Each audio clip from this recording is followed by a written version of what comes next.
The Taj story film में परेश रावल का नाम विष्णुदास है, जो एक टूर गाइड हैं। फिल्म में परेश रावल का किरदार एक ताजमहल गाइड का है, जो ताजमहल की उत्पत्ति पर सवाल उठाता है और अदालत में कानूनी लड़ाई लड़ता है। ट्रेलर में उनका किरदार विष्णुदास ताजमहल के 22 बंद कमरों और उसकी ऐतिहासिक सच्चाई पर सवाल उठाता है। मूवी में विष्णु दस खुद से केस लड़ते और एक ऐसे बोट से साबित पेश करते हैं कि ताजमहल एक मुस्लिम शहंशाह ने नहीं बनवाया। ताजमहल जिस जमीन पर बना था वह पहले आमेर के महाराजा जय सिंह के स्वामित्व में थी, जो शाहजहां के सहयोगी थे। फिल्म के अनुसार जय सिंह ने यह भूमि शाहजहां को दान कर दी थी और फिल्म इस बात को भी दर्शाती है कि शाहजहां ने पहले से मौजूद इस महल को मुमताज महल के मकबरे के रूप में बदला था। ताजमहल के नीचे बंद 22 कमरों और उसके ऐतिहासिक सच पर सवाल उठाते हैं। फिल्म का दावा है कि यह ऐतिहासिक तथ्यों पर आधारित है, लेकिन इसमें एक काल्पनिक कथानक भी है, जो एक कोर्टरूम ड्रामा के रूप में प्रस्तुत किया गया है। मूवी में बताए गए हैं कि जब शाहजहां मकबरा बना रहे उस वक्त के लोग एक बहुत बड़ी भूख में से भी सामना के पड़ा था। द ताज स्टोरी फिल्म में शाहजहां के बारे में बताया गया है कि उन्होंने एक राजा जय सिंह के महल को हासिल किया था और फिर उसे अपनी बेगम मुमताज महल की याद में ताजमहल में बदल दिया था। यह फिल्म ताजमहल के निर्माण के पीछे की कहानी को एक नाटकीय और ऐतिहासिक व्याख्या के रूप में पेश करती है, जो पारंपरिक प्रेम कहानी के साथ साथ उस पर राजनीति और संघर्ष के पहलुओं को भी उजागर करती है। महल का अधिग्रहण फिल्म के अनुसार शाहजहां ने ताजमहल के निर्माण के लिए जिस जमीन का इस्तेमाल किया था वह पहले राजा जय सिंह का महल था। शाहजहां ने बाद में इसे हासिल कर लिया। प्रेम और राजनीतिक दामवपेंच फिल्म शाहजहां और मुमताज महल के बीच प्रेम संबंध को दिखाती है, लेकिन यह उनके रिश्ते के राजनीतिक और मानवीय पहलुओं पर भी ध्यान केंद्रित करती है। परंपरागत इतिहास को चुनौती फिल्म कुछ परंपरागत विचारों को भी चुनौती देती है, जैसे कि ताजमहल बनाने वाले कारीगरों के हाथ काट दिए गए थे। फिल्म इन दावों को खारिज करती है और ऐतिहासिक तथ्यों पर सवाल उठाती है। एक टूर गाइड हैं। फिल्म में परेश रावल का किरदार एक ताजमहल गाइड का है, जो ताजमहल की उत्पत्ति पर सवाल उठाता है और अदालत में कानूनी लड़ाई लड़ता है। ट्रेलर में उनका किरदार विष्णुदास ताजमहल के 22 बंद कमरों और उसकी ऐतिहासिक सच्चाई पर सवाल उठाता है। मूवी में विष्णु दस खुद से केस लड़ते और एक ऐसे बोट से साबित पेश करते हैं कि ताजमहल एक मुस्लिम शहंशाह ने नहीं बनवाया। ताजमहल जिस जमीन पर बना था वह पहले आमेर के महाराजा जय सिंह के स्वामित्व में थी, जो शाहजहां के सहयोगी थे। फिल्म के अनुसार जय सिंह ने यह भूमि शाहजहां को दान कर दी थी और फिल्म इस बात को भी दर्शाती है कि शाहजहां ने पहले से मौजूद इस महल को मुमताज महल के मकबरे के रूप में बदला था। ताजमहल के नीचे बंद 22 कमरों और उसके ऐतिहासिक सच पर सवाल उठाते हैं।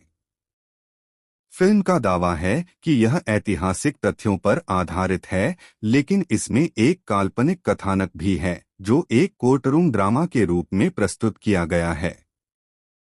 मूवी में बताए गए हैं कि जब शाहजहां मकबरा बना रहे उस वक्त के लोग एक बहुत बड़ी भूख में से भी सामना के पड़ा था। में बताया गया है कि उन्होंने एक राजा जय सिंह के महल को हासिल किया था और फिर उसे अपनी बेगम मुमताज महल की याद में ताजमहल में बदल दिया था। यह फिल्म ताजमहल के निर्माण के पीछे की कहानी को एक नाटकीय और ऐतिहासिक व्याख्या के रूप में पेश करती है, जो पारंपरिक प्रेम कहानी के साथ साथ उस पर राजनीति और संघर्ष के पहलुओं को भी उजागर करती है। महल का अधिग्रहण फिल्म के अनुसार शाहजहां ने ताजमहल के निर्माण के लिए जिस जमीन का इस्तेमाल किया था वह पहले राजा जय सिंह का महल था। शाहजहां ने बाद में इसे हासिल कर लिया। प्रेम और राजनीतिक दामवपेंच फिल्म शाहजहां और मुमताज महल के बीच प्रेम संबंध को दिखाती है, लेकिन यह उनके रिश्ते के राजनीतिक और मानवीय पहलुओं पर भी ध्यान केंद्रित करती है।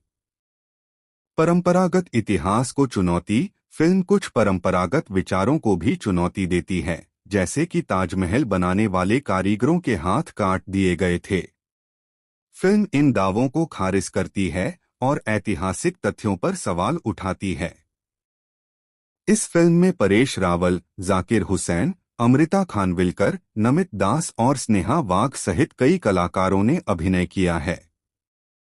यह फिल्म ताजमहल के निर्माण के पीछे के इतिहास को एक नए दृष्टिकोण से दिखाने का प्रयास करती है, जिससे दर्शकों के बीच काफी चर्चा और विवाद हुआ है। कथानक।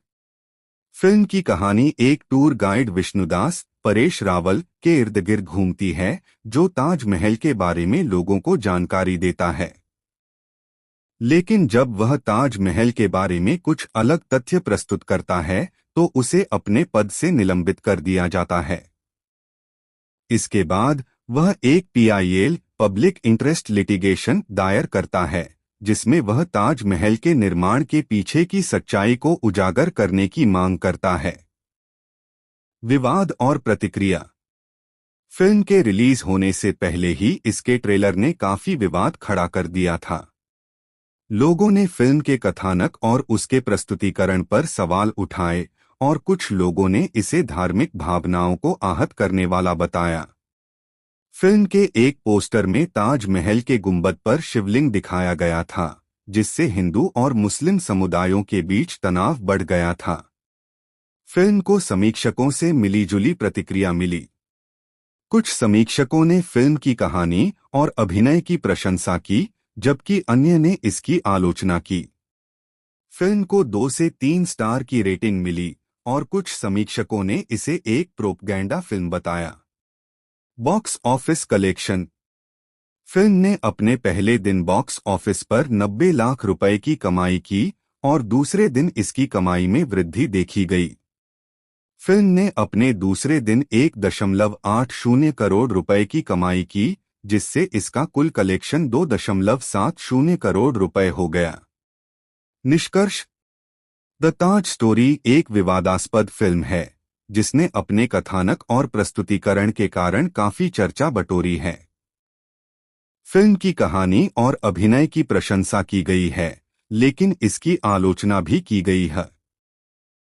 द ताज स्टोरी एक भारतीय हिंदी भाषा की फिल्म है, जिसका निर्देशन तुषार अमरीश गोयल ने किया है और इसका निर्माण स्वर्णिम ग्लोबल सर्विसेज के बैनर तले CA सुरेश झा ने किया है। इस फिल्म में परेश रावल, जाकिर हुसैन, अमृता खानविलकर, नमित दास और स्नेहा वाघ सहित कई कलाकारों ने अभिनय किया है। यह फिल्म ताजमहल के निर्माण के पीछे के इतिहास को एक नए दृष्टिकोण से दिखाने का प्रयास करती है, जिससे दर्शकों के बीच काफी चर्चा और विवाद हुआ है। कथानक और निर्देशन। फिल्म की कहानी एक टूर गाइड विष्णुदास, परेश रावल के इर्द गिर्द घूमती है, जो ताजमहल के बारे में लोगों को जानकारी देता है। लेकिन जब वह ताजमहल के बारे में कुछ अलग तथ्य प्रस्तुत करता है, तो उसे अपने पद से निलंबित कर दिया जाता है। इसके बाद वह एक PIL पब्लिक इंटरेस्ट लिटिगेशन दायर करता है, जिसमें वह ताजमहल के निर्माण के पीछे की सच्चाई को उजागर करने की मांग करता है। निर्देशक तुषार अमरीश गोयल ने इस फिल्म के माध्यम से एक नए दृष्टिकोण को पेश करने का प्रयास किया है, जो दर्शकों को सोचने पर मजबूर करता है। फिल्म का निर्देशन अच्छा है और कलाकारों ने अपने अभिनय से दर्शकों को प्रभावित किया है। विवाद और प्रतिक्रिया। फिल्म के रिलीज होने से पहले ही इसके ट्रेलर ने काफी विवाद खड़ा कर दिया था। लोगों ने फिल्म के कथानक और उसके प्रस्तुतिकरण पर सवाल उठाए और कुछ लोगों ने इसे धार्मिक भावनाओं को आहत करने वाला बताया। फिल्म के एक पोस्टर में ताजमहल के गुंबद पर शिवलिंग दिखाया गया था, जिससे हिंदू और मुस्लिम समुदायों के बीच तनाव बढ़ गया था। फिल्म को समीक्षकों से मिलीजुली प्रतिक्रिया मिली। कुछ समीक्षकों ने फिल्म की कहानी